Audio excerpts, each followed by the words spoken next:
Hello, welcome to my channel. My name is Jenny. I'm from Jenny Card Designs. Thanks so much for stopping by to spend some time with me here today. My YouTube channel contains content that is intended to share paper crafting, tutorials, and inspiration with all of you. I hope that you enjoy.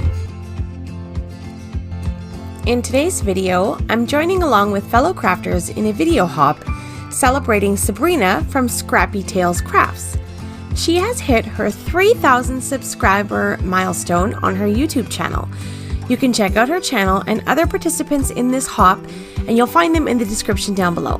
There are 7 amazing prizes being given away, and thank you so much to our generous sponsors for this.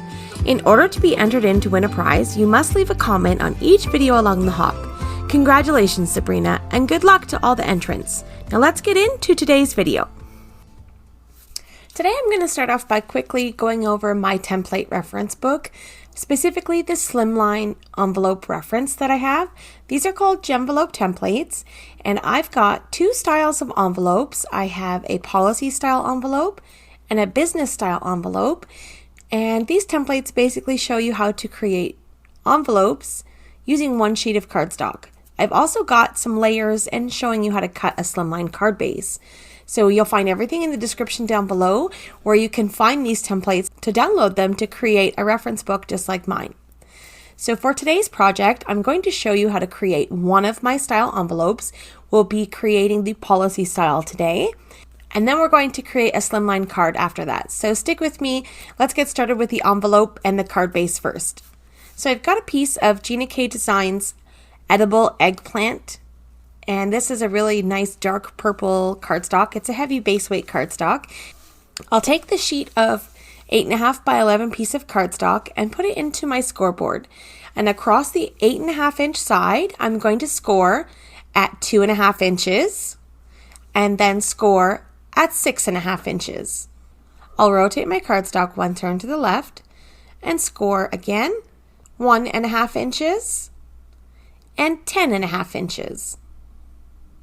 Now taking a look at the Gemvelope reference guide, in step number 3, there'll be 4 corners that we're going to need to trim off. I like to use long shears for this. It helps me get nice straight cuts. And then we'll crease all of the folds. So this is what your envelope should look like at this point. I'm going to grab a corner rounder. I will round the corners. So each step on my Gemvelope template reference will show you exactly what to do and what your envelope should look like as we go along. So now we're going to apply the adhesive, close the envelope up, use my bone folder to press everything into place. We'll now take a 1/2 inch circle punch out a little finger notch in our envelope, and that's it. So this is our envelope complete. Now let's switch over to the card. On my slimline layers, I have the samples of how to cut the cards for the slimline card base. I have 2 different sizes of slimline cards. So for this one, we're going to use an 8.5 by 11 sheet of cardstock. I'll pull in my trimmer, and across the 11 inch side, I'm going to cut that at 7.5 inches. So that's the only cut that we'll need for this particular slimline card.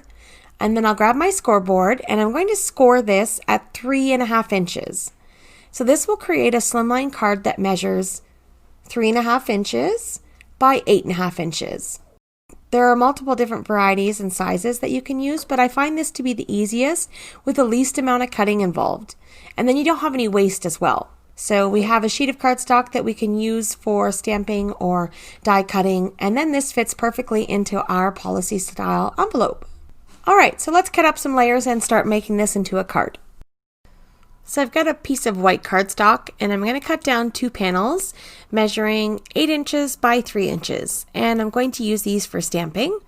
I've got some Hero Arts ink, I've got passion flower, grape juice, pale tomato, and red royal. And then I have this butterfly stamp. This is a layering set from Hero Arts, and I'm going to create my own pattern paper background using these stamps and the coordinating layers to go along with them.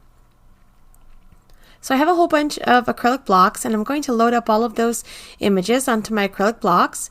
And I'm going to start with my big purple butterfly, and I'm going to ink that up really well. And I'm just going to stamp randomly all over my pattern, filling in the spaces, twisting and turning my butterfly so that it looks different. And then I'll move over to the pale tomato small butterfly, and I'll just fill in the spaces with this butterfly and making sure that I get a good transfer of ink. I'll ink everything up really good. And then I'll come back in with that larger butterfly and fill in some of those empty spaces. I also take my butterflies and stamp off of the edge as well, just so that it looks more natural.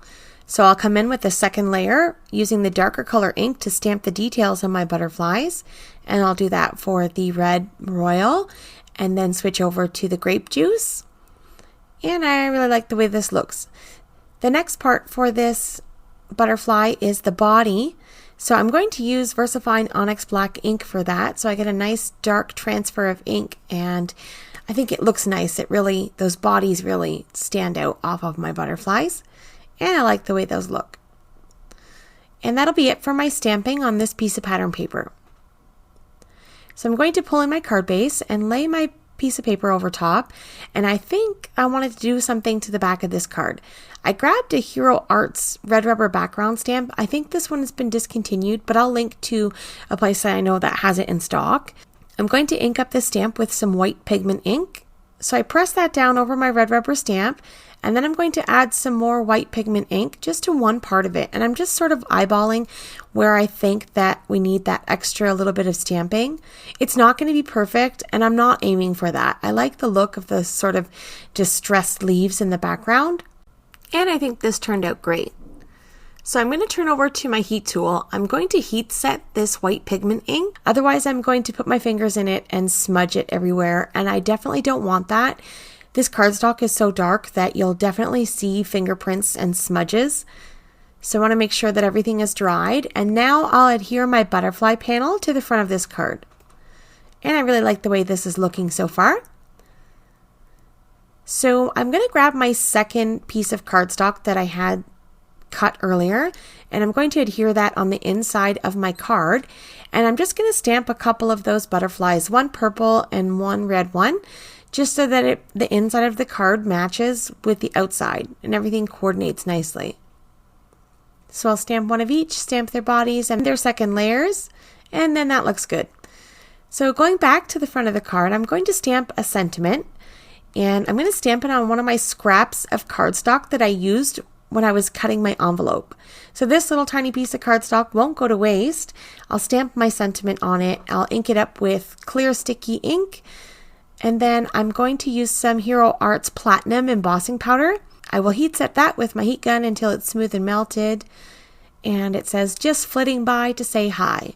So I think that's pretty. So I will use some scissors, trim off my sentiment. And then I've got these little scraps of my cardstock that I'm going to use to pop up my sentiment.